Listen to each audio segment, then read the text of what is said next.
So welcome to the Helix webinar series. Today's session is on enhancing problem management. Joining BMC Helix, myself and John today is Cincinnati Insurance Company. We're going to be covering quite a lot and we're going to be handing over the reins to Chas. And before we do the introductions, there is a couple of reminders. You will remain muted until we get towards the end, which is the live Q&A. If you want to put any questions in as we go along, you can use the Q&A section of Zoom, which you'll find at the bottom of your screen. Up until that point, we've got presentations that we'll be going through, and we'll also be having brief discussions, and then we'll have roughly around 15 minutes at the end where we'll do live Q&A. So I'm now going to hand over to my colleague, John Stevens-Hall, our Principal Solutions Marketing Manager, to get us started and do his formal introduction. So John, over to you. Yeah, hi, thank you, Samantha. So yes, as stated, my name is John. I've been here at BMC for approaching 20 years now, and I've been in the ITSM industry for my entire career. So one of the things that I'm very enthusiastic about with this session is I really love problem management. And the reason I like it so much is that I think problem managers are some of the most unheralded people in an IT organization. They save people more time than those people will ever really know a lot of the time. And so it's always great to hear from someone like Chas, who we have here today, who is, very, very experienced in problem management, has been instrumental in the implementation of problem management at Cincinnati Insurance Company. And that's a great story for all of us to hear. So without further ado, I'd like to hand over to Chas to introduce himself and let's hear this really interesting story about the implementation of such an important practice in ITSM. Great. Thank you, John. Thank you, Sam. Like I said, my name is Chas Eddingfield. I work for the Cincinnati Insurance Companies in Cincinnati, Ohio. And today we'll be talking about problem management and how we do it here at Cincinnati Insurance.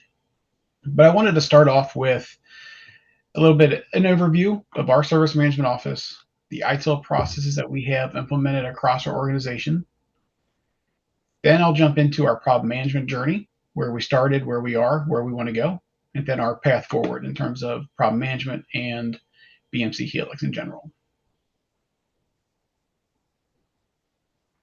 So like I said, my name is Chas Eddingfield. I've been with the Cincinnati Insurance Company for 28 years. I currently lead our IT service management office for the past 7 years. Before then, I was a project manager in our enterprise project management office, running all types of projects, infrastructure, development, solution upgrades, and actually was the project manager when we first deployed Remedy across our organization and implemented change and configuration management.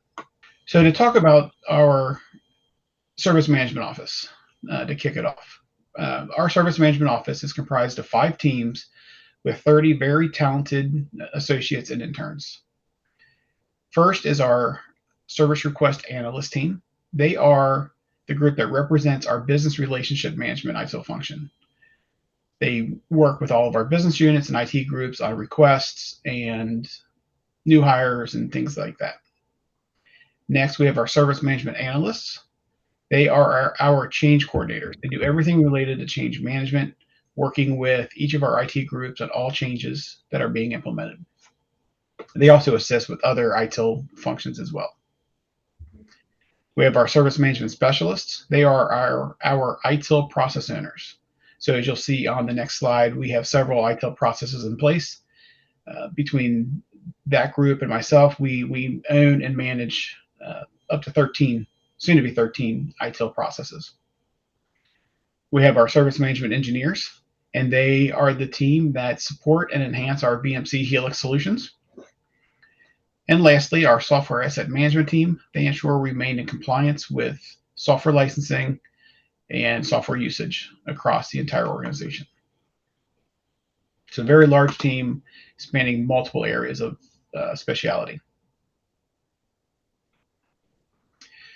So we have transformed our implementation of IT service management through utilizing the ITIL framework and best practices. We currently have 12 ITIL processes in place today, and one that is in development. So as you can see on the screen here, this is a list of the processes that we are currently using. When we first deployed Remedy back in 2007, we started with change management, incident, and then asset and service configuration as it relates to the CMDB and discovery. And then since then, we moved into knowledge, service request, and problem management, which we'll talk about today. And in the time that I've been leading our service management office, we have implemented continual service improvement, event management, financial reporting and metrics, and service transition management. And while we've got SLAs defined in all of our processes, we are looking to stand up a formal service level management process. And we're not going to stop there. We do have plans to grow our ITIL offerings by wrapping formal ITIL structure around several other processes that we currently do within the organization.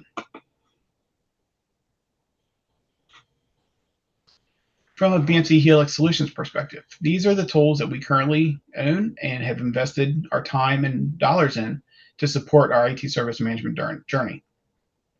And I've ordered these in terms of how we've deployed. So we started off with what is now ITSM. Back then it was Remedy, back in 2007. We also implemented CMDB Discovery at that same time. We eventually moved to Helix in 2022. We utilize Helix dashboards. Obviously, we started with the AR reports back when it was Remedy. DWP, or what we call the Service Request Center, has been in place since 2021. And then with our move to Helix ITSM, we started using Innovation Suite in 2022. GPT, Virtual Agent, and Come Around are both projects that we have actively in process today, in hopes to get those rolled out before the end of July for the GPT functionality, and Come Around before the end of 2025. And then we've got AI Ops and observability and business workflows. We recently moved to those solutions in our latest renewal of BMC Helix. We have a project currently in flight for AI Ops, and we'll address the rest later this year and into 2026. So that was an overview of the organization. Kind of just wanted to set the groundwork and the framework for my organization. Now we want to start talking about our problem management journey and where we started. Chas, I know when we discussed the problem management journey you had, it was quite interesting raising the comment I'd had from a similar company, actually, same sector, where I'd met somebody I think very similar to yourself who'd been instrumental in the problem management implementation. And I remember, as we discussed it, they gave me this wonderful quote, which has really stuck with me, which is that every enterprise does problem management, even if they don't realize it yet, because obviously the same incidents keep returning, and they're kind of patched over, and workarounds are informal, and there's short-term fixes. But would you say that was familiar? The cycle continues unless somebody actually gets control and starts to find and address those underlying problems. Yes, that perfectly describes our journey. And what I'll talk about in future slides is we're very reactive, and I think everybody is in that boat, right? We're reacting to like incidents, we're reacting to issues when they arise, but the ultimate goal is to identify those and eliminate them early and before they become a problem. So yeah, that's definitely the situation we're in.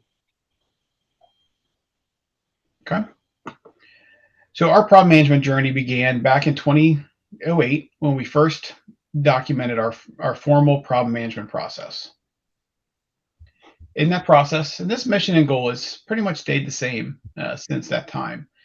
Our overall mission is to minimize adverse impacts of service disruptions on our business partners. By doing this, we will improve the overall availability of the services IT provides. And through investigation root cause of outages or service disruptions as they arise, we can achieve that mission.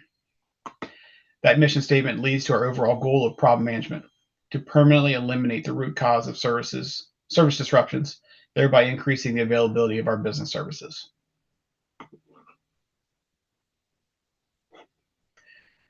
Service disruptions and problem management are very closely tied to one another. So throughout this presentation, I will be speaking to both topics.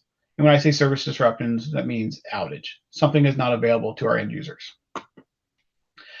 So while we did have a formal process in place since 2008, we often ran into areas where we struggled in both service disruption facilitation and problem management. So as it relates to the facilitation of our service disruptions, otherwise known as outages, one of the biggest problems that we ran into was adherence to the problem investigation process. It was very inconsistent. Not every service disruption led to a formal PBI. PBIs were conducted differently. PBIs were primarily reactive, so we were waiting for someone to knock on our door saying we have a problem, or we recognize a trend of incidents that are leading to a service disruption. Applying priority, tracking SLAs, again, was very inconsistent often. And this process often led to too many people being involved, so too many cooks in the kitchen, which then led to longer mean time to resolve, MTTR, metrics for our service disruptions. During our troubleshooting calls or chats, there was often a lot of finger pointing. It's not my service, it's not my problem, we didn't make any change, which led to, again, longer MTTR and poor morale across the team. We also had a lack of visibility and enforcement of our goal metrics that we set for response and resolution in terms of our service disruptions.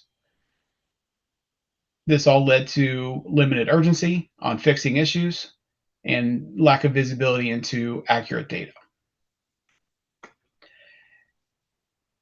And with our problem management process, again, after we created the process in 2008, it kind of sat on the shelf and wasn't reviewed or updated until 2019 and 2023, when we came in and made some major changes to the process to standardize, be more consistent, enforce our data entry, and improve our goal metrics.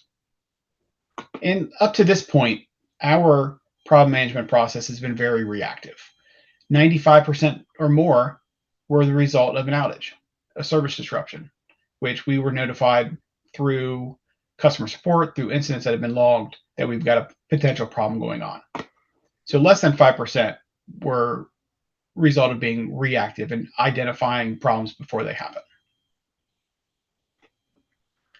Like every organization out there, we had our fair share of challenges as it relates to service disruptions. The ability to process business operations is hindered when services are not available to our customers. Disruptions to the same service was also increasing over time, meaning the same service was out time and time again. That was a very regular occurrence in our organization. The reputation of our IT department and our vendors that we work with was impacted due to services not being available to our users when they need them. Associate morale was impacted when IT associates get pulled from value add work, new projects, new functionality to work on an outage. And the overall time spent in our service disruption calls, chats, distracted the associate from their productivity, getting things done that are on their plate that need to be addressed. So what we did in 2019, we started this process, and then in 2022,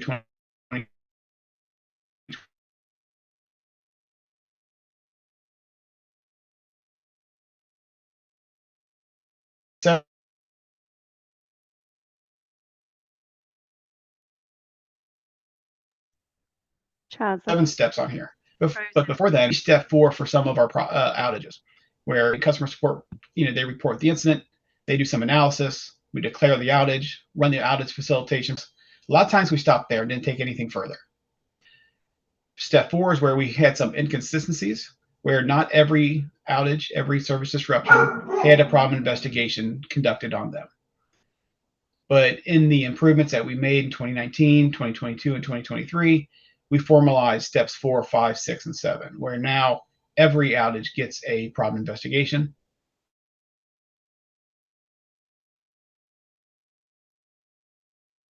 Continual service improvement items. We'll talk to that in a future slide.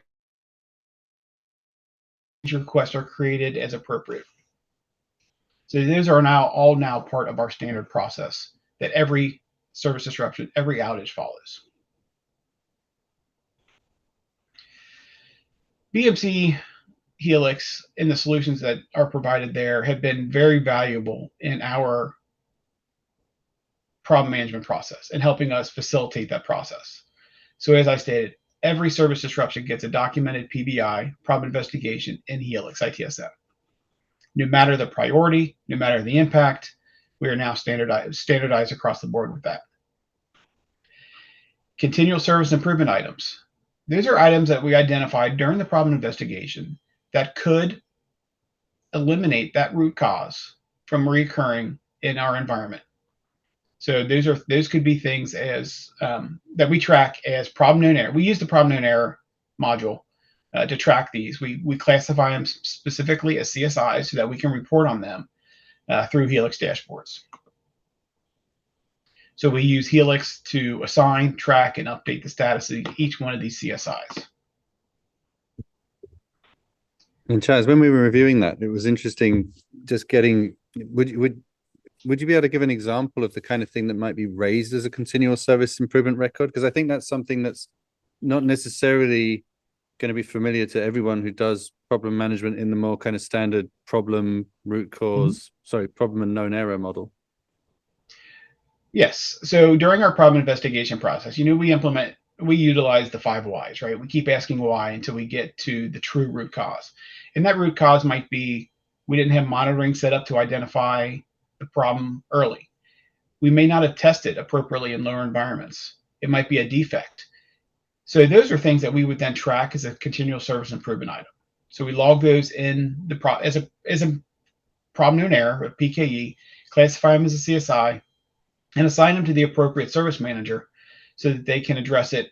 And they may be things that they can address right now, or it might be a vendor defect that has to go to a future release. But the key item here is it's tracked, it's reported against, and we don't lose sight of them anymore. And I do quarterly reporting that these are noted, and we call these out to make sure that service managers are following up on these and they are addressing them. Because again, the whole point of tracking these CSIs is what is found and what is, during analysis of the PBI, during the PBI process, that if we did this, we wouldn't experience this outage again. And that's the ultimate goal, right? Eliminating those outages from happening again. So that's what we really like the CSI process. Yeah. For.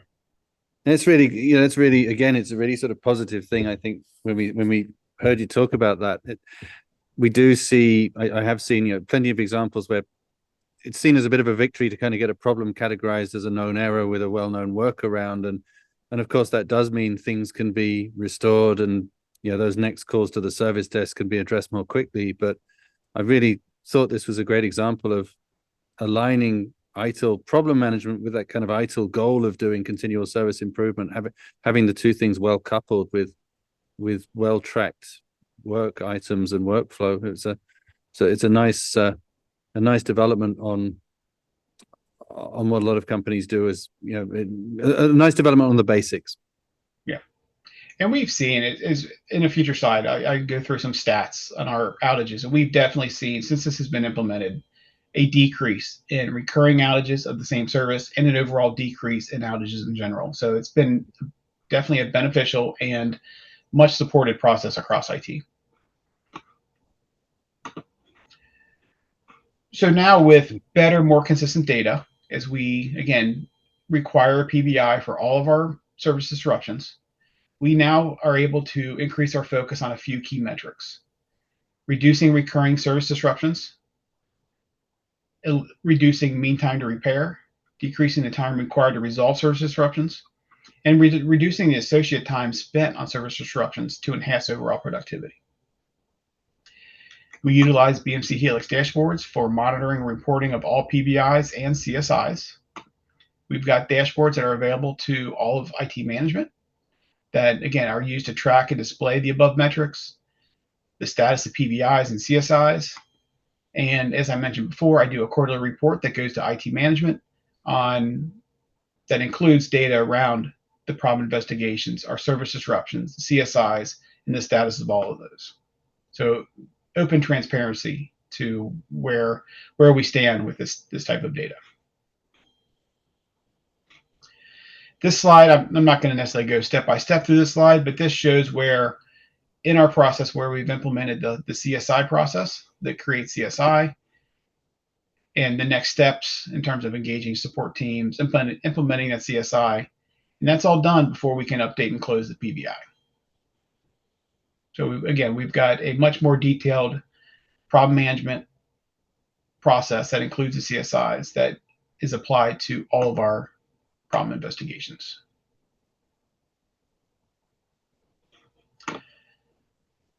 So that's kind of what led us to where we are today. So now I want to talk about our goals and future direction.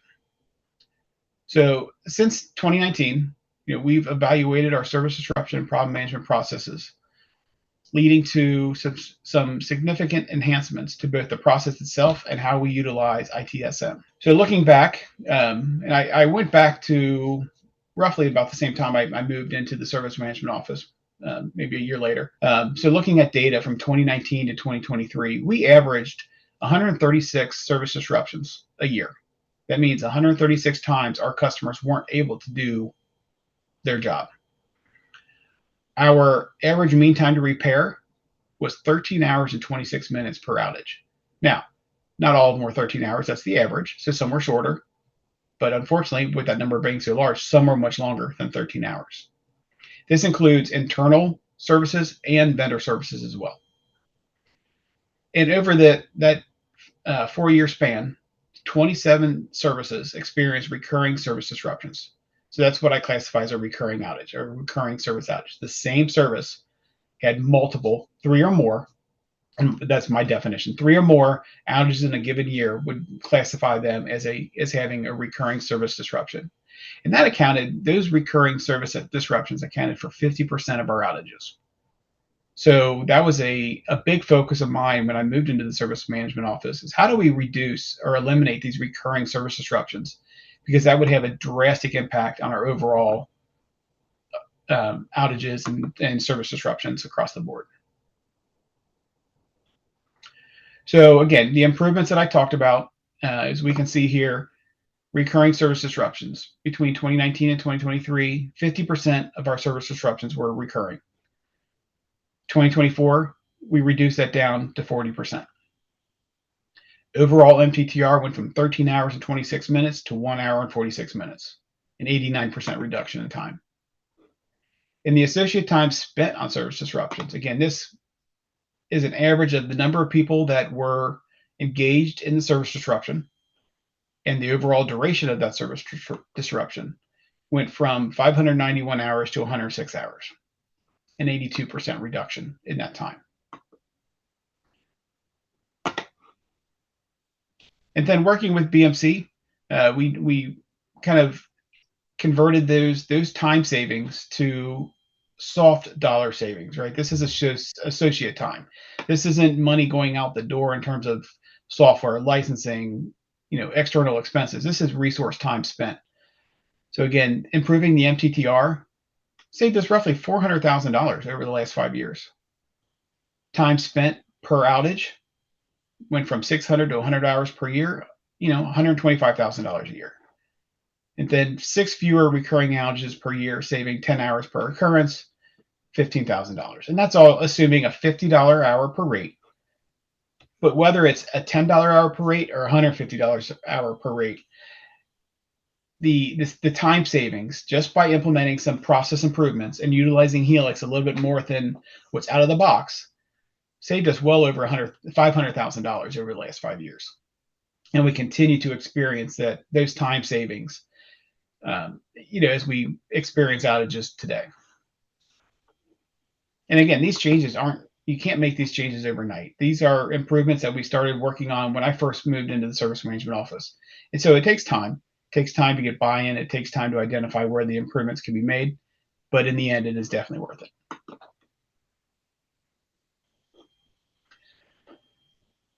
So this slide talks to some of the best practices that we've implemented in our organization. First, we have a team that facilitates service disruptions.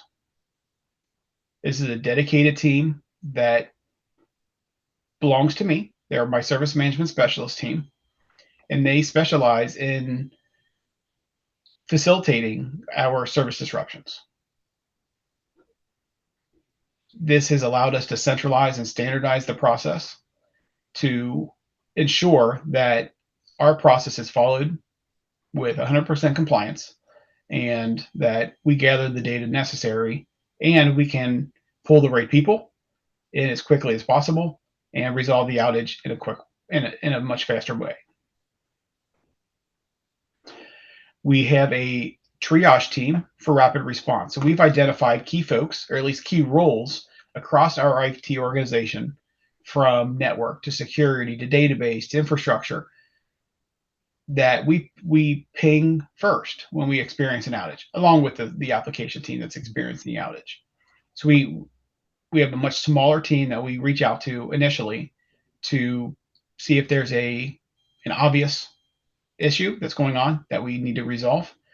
And that has definitely helped in expediting our MTTR metric. And Chas, this was interesting when we briefed on this, because obviously there's, most organizations will be familiar with a kind of on-call driven major incident response process. I found it interesting that you were putting this out there as part of a description of your problem management processes. And do you feel there's a difference between the kind of traditional page whoever's on call to investigate this outage? Are you bringing the problem management process in earlier, do you feel, and doing things a little differently here? Yeah, I think we bring it in earlier, definitely bring it in earlier,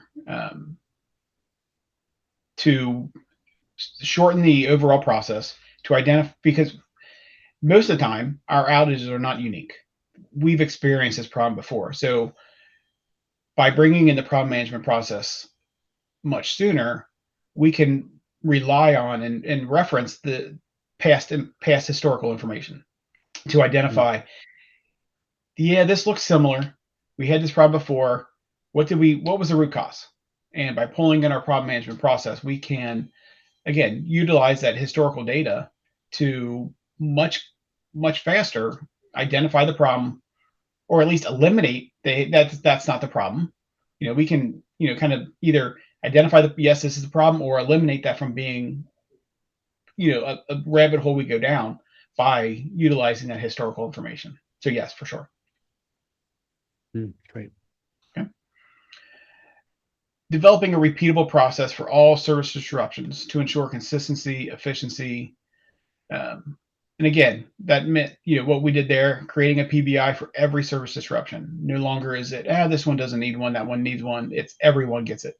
And then again, talking to our CSI process, we document those continual service improvement items that are identified during the problem process. We document them, assign them, track them, close them.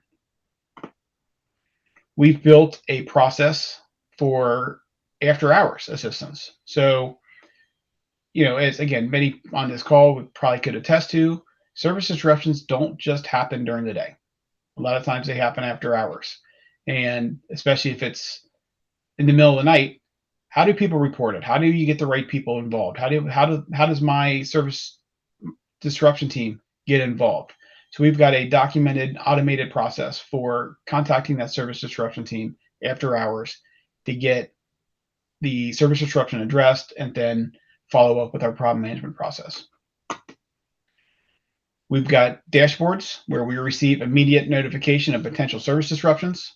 And we built this prior to the proactive problem management functionality that was in Helix, because we just weren't there yet. We are getting there, and you'll see that's on my roadmap. But we've got a Helix dashboard that we use currently as we move to BMC Helix's proactive problem management.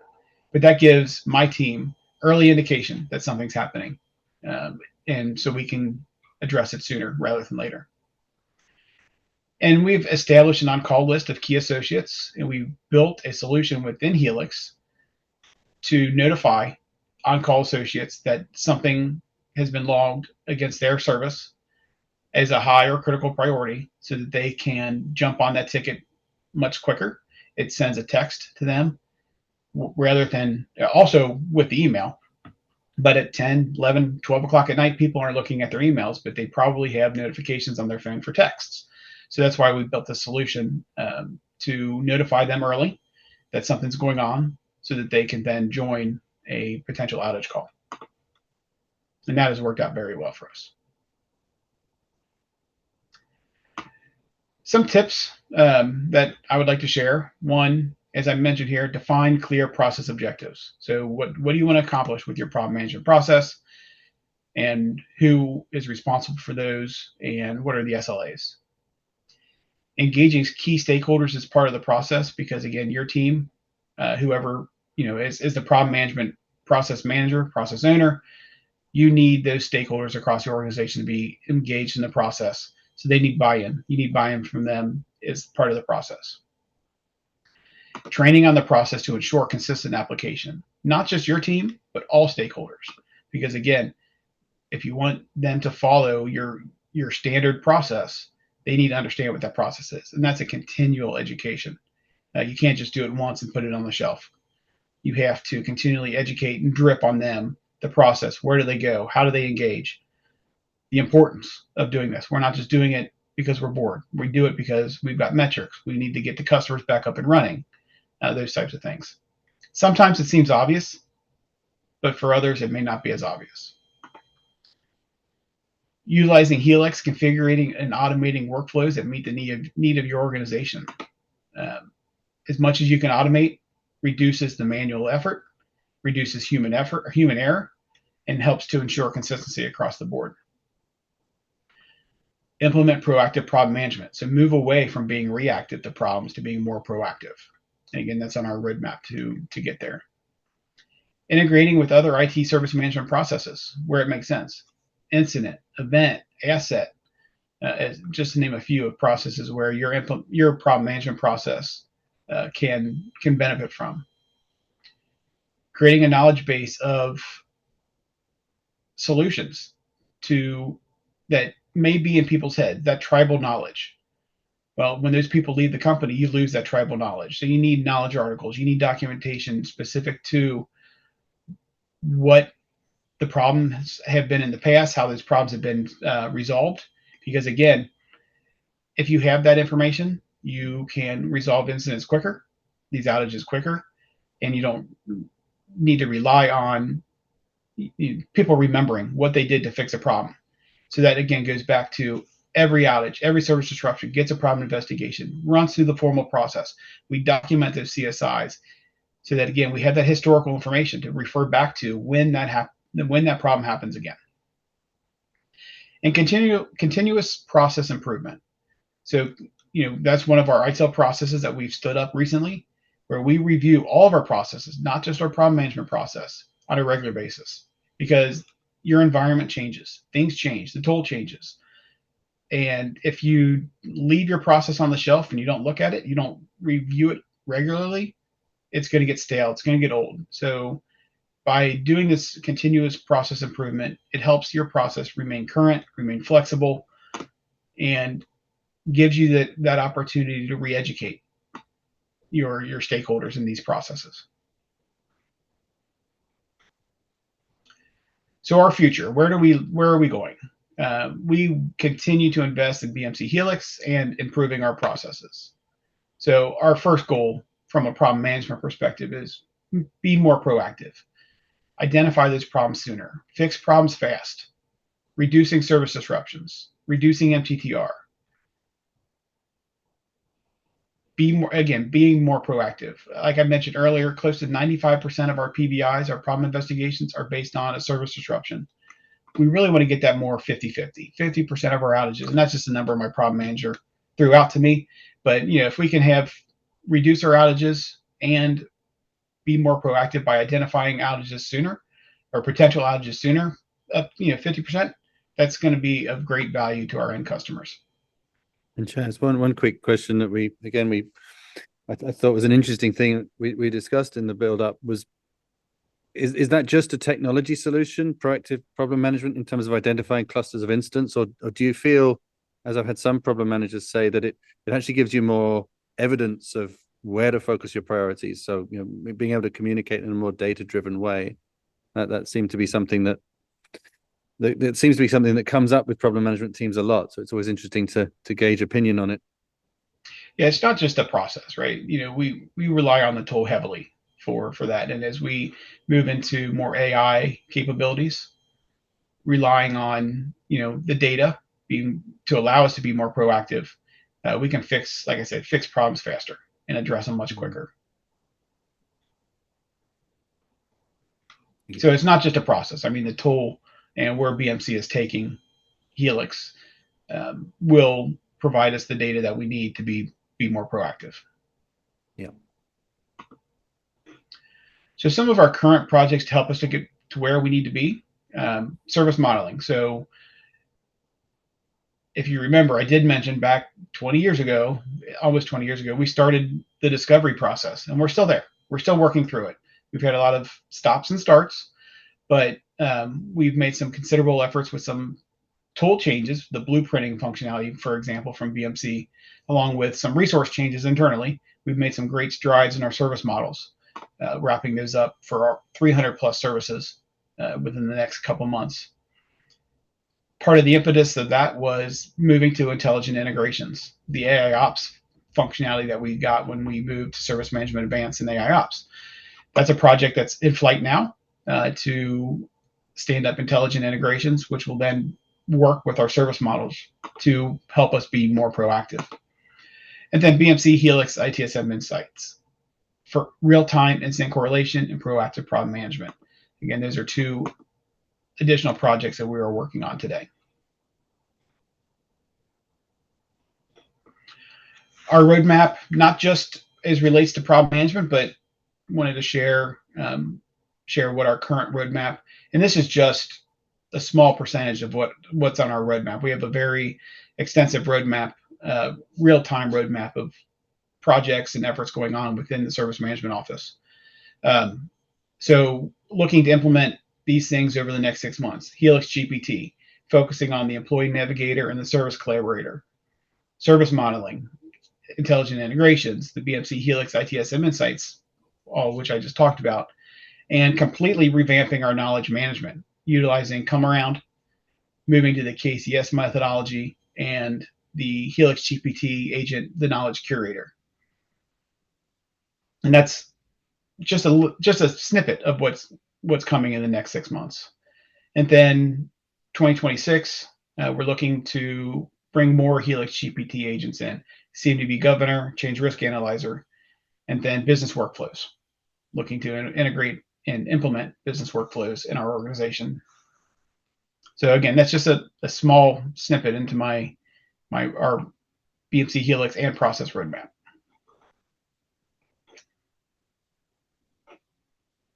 At that point, that is the content that I wanted to go over. I'm going to skip over this slide for just a second. There's my contact information.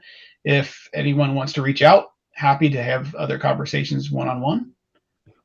Thank you, Chas. There is lots of questions that have come in, but before we get through to them, hopefully everyone's still here with us. I just want to ask John while I start to unmute everyone. John, obviously you've seen this great presentation and you've been interjecting in Chas's discussion. Yeah. Is there anything else that maybe just to add to how you see problem management, anything else that you want to share just to add some more depth?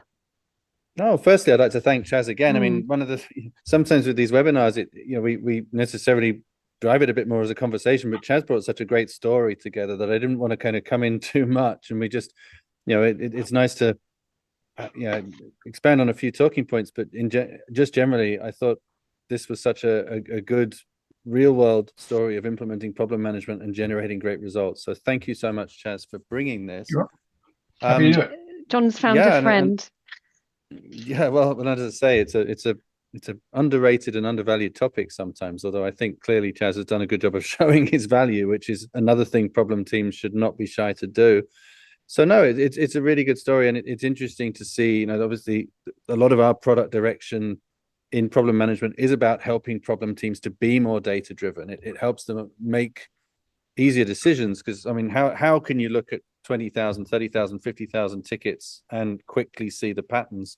That's something AI is great at. So we can get the problem teams more quickly to delivering the great value that their practices and processes and expertise can do. So it's exciting to see everyone, Chas included, moving towards that. I think also it can be sometimes a little politically useful. If in some organizations, and I certainly hadn't heard any mention of this from Chas, but we see it in the market sometimes, it can be a case of who's shouting loudest.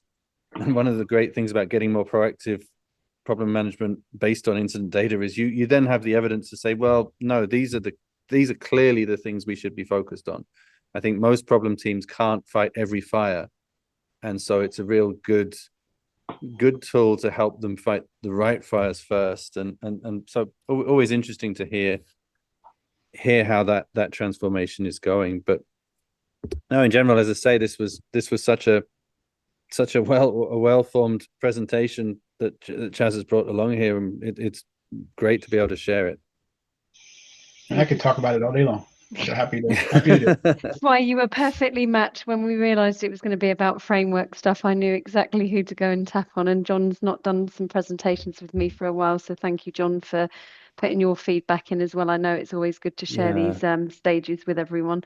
But let's get to the questions, because I know we've got 15 or so minutes, and I would also say to anyone, if you're interested in sharing your journey with BMC Helix technology, do reach out to me, because we're always looking for stories, and I can find one of our product managers to work with you. And Chas has obviously stepped up to that opportunity, so thank you, Chas. So let's go through your questions. So the first one from Dustin is, which AI ops and observability platform are you using? And Dustin, feel free to come off mute if you're still with us. So that was your first question, Chas. So we are using Helix AI Ops, and as we move into the intelligent integrations, integrating Splunk, Datadog, Dynatrace data into Helix.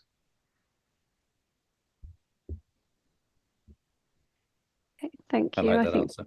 Yeah.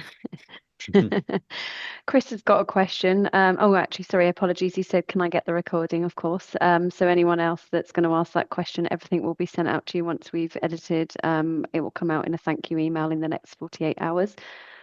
Next question, or in fact, we've got two from Matt. On every outage, major incident, regardless of priority, you open a problem investigation, known error, and knowledge article. So that's a question to you, if you do. So every outage, we currently aren't classifying them as major incidents, but I know that functionality is in there within Helix ITSM. But yes, every outage gets a problem investigation, and then the known error or the CSI, if there are things that are identified, hey, if we did this, we would eliminate that from happening. Yes, those to get the known error CSI record logged. Not everyone has one. We have a lot of recurring outages for the same service, and I pick on it internally, the same service that we almost weekly have an outage, but it's the same problem, and they're working to fix it. So we don't create a new known error CSI for those. But if there's something new that we don't know of, yes, we create the known error CSI and create the applicable knowledge article where necessary. So out of the three things, everyone gets a problem investigation. The known error, the knowledge article, depends on the situation. So in your second, go ahead, Matt. Oh yeah, can I follow up on that? Is that okay? Please. Okay. So on the opening of the known error, so we use known errors kind of like that. We typically, the known error generates off of the major incident when applicable. So if the major incident is solved with a workaround that the business accepts, we then resolve, or if the major incident, we then resolve the major incident and open a known error to address the long-term action. But we have that workaround documented in a KB article generated. So in this structure that you have, if you open up a problem investigation, and let's say you have two defects that you identify in the root cause, would you then open up two known errors, one for each of those defects? Yes, because they may be deployed or implemented at different times. Gotcha. Okay. Right. So it allows tracking to make sure, because if you put it all in one, then you can't close one out if that defect has been implemented. So yes, we would do one for each. Gotcha. Okay. Is it just limited to defects on the known errors, or do you put enhancements in known errors as well? It could be an enhancement. It could be a defect. It could be, we need to test better, so let's document a better testing process. Or it could be, we need monitoring put in place to alert us. Yeah. So it could be, it's not just a defect. It could be anything that would could eliminate that outage from occurring again. Gotcha. Okay. Yeah, and so just a little bit of context. So we use the tasks for that. Most of our corrective actions we use a task on the problem investigation. But that's an interesting approach to record it as a known error and then use that as the. It sounds like you've answered my next question. I think that the CSI isn't a record type; it's the known error being used. Correct. We added a classification to flag them as CSIs, because then when I do my metric reporting in Helix dashboards, I can flag the CSIs specifically. Got you. So does that some of your known errors are not flagged as CSIs and some are, or did I understand? Only, so we use the known error module, for lack of a better way to say it. We have known errors all the time, but the ones that are out of our PBI process are identified as a CSI, created as a known error, but flagged as a CSI. I gotcha. Okay. Thank you. Appreciate that. Thanks Matt, you did have another question further down. Do you have the answer to that as well? Because I know you've covered off a few topics. Let me take a look. So, no, the one regarding recurring. Yeah. No, that'd be kind of little separate topic from this one. Okay. Do you want to quickly ask that, and then we'll get to everyone else while I've got you off mute? You may as well. So, how do we identify major incidents recurring? Again, through reporting and through when customer support's notified, based on the product.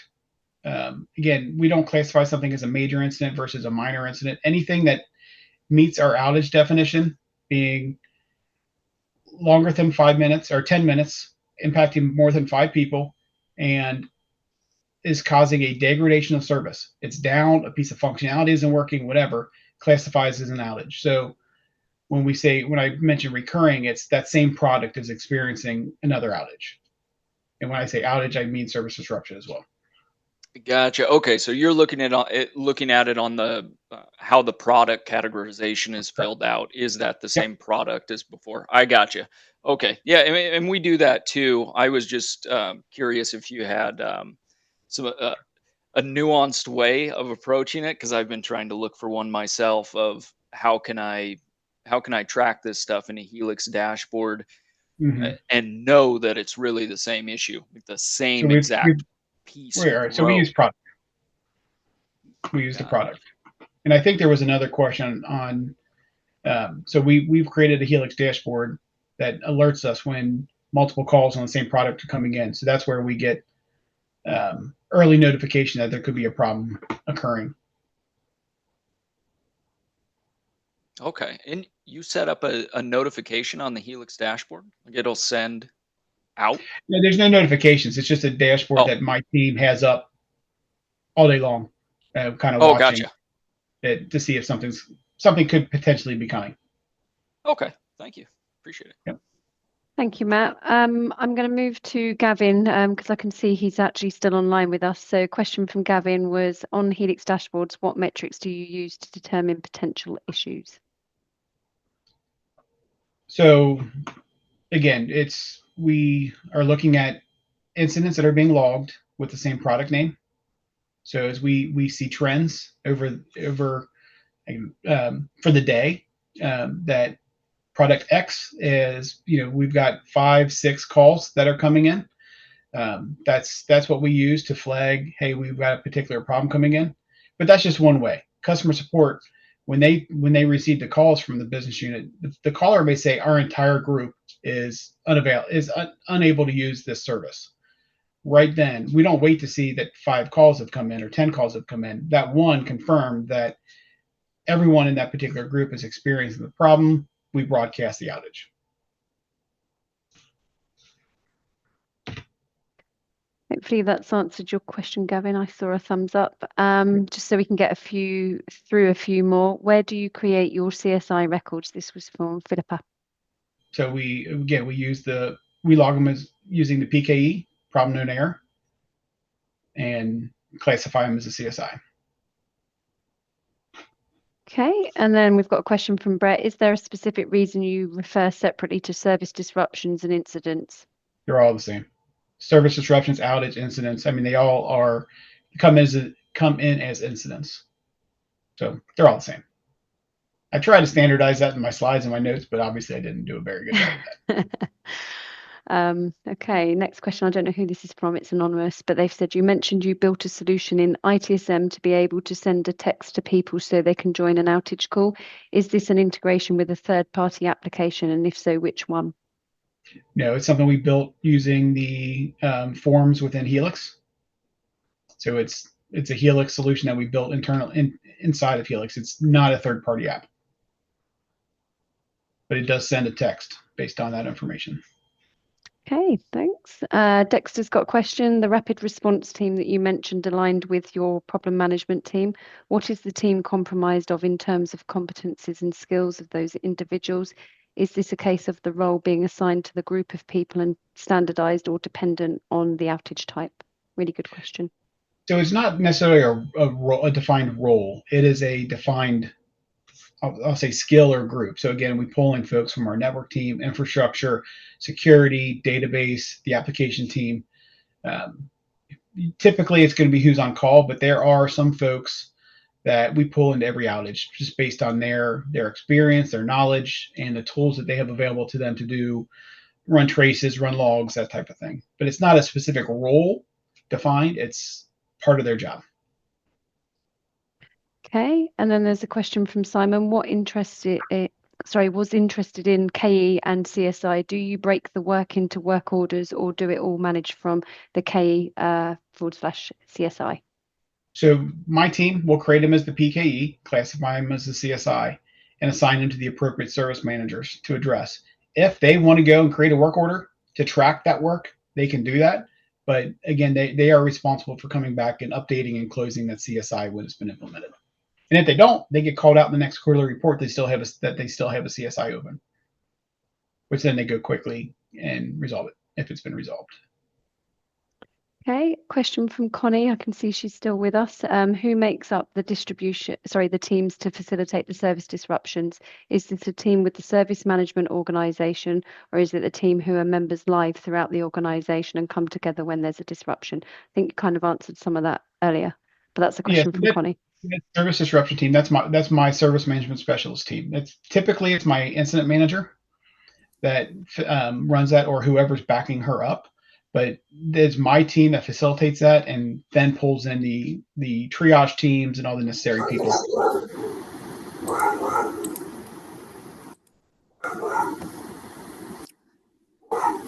Connie, did you have a question? I can see that you've come off mute, or you've now gone back on mute. Did you want to respond? Yes, so this is facilitated through your incident process owner, but is it a standing team that comes together, or are you sort of cherry picking throughout the organization as to who those members would be when there's a disruption? Good question. So we have a standard set of role. Here I'm using the word roles of groups that we pull in. So again, it's like we do for the problem process. We pull in security, infrastructure, database, and say, do you guys see something from your end? And either eliminate or confirm that it's in a specific area. Now there are a lot of other people that join the calls when they see something's going on, but there are 5 or 6 people or on-call areas where we'll pull them in to every outage and then let them speak to, are they involved? If not, they can drop, or they kind of hang on and kind of listen in. Okay, thank you. Yeah. Thank you, Connie. We've got time for a few more. Andre has asked a question from a customer financial perspective regarding service improvements. How do you track and monitor opportunities for improvements, such as customers that don't align with recommendations? So we have a financial process in place, but that's more from a invoice and purchase orders perspective. We really don't do anything with that today, based on the question. Okay, and Alejandro has a question. What type of data are you using or ingesting into BMC Helix, i.e. events, metrics, logs, or others? How do you ensure data privacy when you're using BMC Helix agents with external LLMs? So we just kicked off that project with intelligent integrations, and we're pulling in Dynatrace, Datadog, Splunk. Those are kind of the first candidates, and then security is key to make sure that our data is protected. So through firewalls, through permissions, through all that is how we're managing that. Okay, another one. Have you encountered any challenges in your organization when implementing the problem management process, and how did you address them? None at all. No, just kidding. Getting people on board, engaged in the process, because when the problem management process, even though we bring it in early, a lot of times the outage has been resolved, and that those teams have moved on to the next thing. So it's roping them in to make sure that, hey, we need to button this up and make sure that we've addressed everything so that we can officially close the problem investigation before we move away and forget what was implemented, what was the problem. So I think the biggest struggle, the biggest challenge was keeping people engaged after we've closed the service disruption, the outage, because again, they're going to move off to the next thing they're working on. Okay, just going to give you the last two questions I've got because I can see AD's still online as well. He's very early into his problem management journey, so you're probably someone that he's going to like to connect with. And having been tasked with developing our problem management offering, how easy was it to get the support to develop your process? Obviously, previously you've just talked about not having any It was challenges. given the number of outages we experience, it was pretty easy. But you need that data to support why you're doing it. We currently use the problem management module and assign incidents to relate incidents to that. But again, we don't have any metrics or anything. We've just had our initial sort of kick-off work group meeting, and that in itself was a little difficult to get sort of the volunteers on board because we want to be a collaborative effort to develop that process together, because it affects all of our teams across digital and of course the wider. I think if you look at your incidents or your major incidents, your outages, and look at the MTTR, I think that definitely can give you may not be officially tracking it, but you're going to have that data, especially if you're using Helix, how long, open to close. And problem management supports that. Problem management supports helping you reduce that MTTR, and every organization is going to will want to decrease the MTTR. And as I said, one of the common themes is that you're doing it anyway. I mean, so perhaps convincing leaders and managers that they're already repeating incidents, you're already putting out those fires. What you are, though, taking on if you don't have a structured process to identify those problems is there's a lot of hours burned, and that's direct costs and also opportunity costs from people who could be doing something more proactive. So I always like that argument that problems are happening. What we're trying to do is with problem management is to prevent them recurring, understand them, and get to a point where we're addressing underlying causes and preventing things happening in future. And that's a good way of getting buy-in from practitioner level, and it's a good way of putting together a financial and practical business case for managers. Main management are supportive of it. It's as I say, just the practitioners, as you say. Yeah, I guess a lot of it comes down to that if you can show them the opportunity cost of all the time they're spending working recurring things and some of the things they could be doing instead, that's a high level answer that has been quite common in my discussions with problem teams. I think that's part of the conundrum. They're working on issues and find that they don't have the time at times to devote to this, to develop the process, to improve that. So it's getting over those initial hurdles. It's a similar argument for all the more proactive service support things like knowledge management as well. There might be more upfront effort to get something set up, but hopefully once you got that flywheel running, then there's a lot less repetitive work and a lot more detective work and investigations and fun stuff. Yeah, sure. Thank you. And no, Craig, I don't know if you want to come off mute, but you said to add to what AD's been discussing that you found a solid set of operational categories aided you greatly. Yeah, definitely. Just to add into that, one of the keystones for us building our problem management process, which started off, I would say about 18 months ago, was the operational categories, how we group together calls and how our service desk takes those calls initially, guides everything that follows really for us.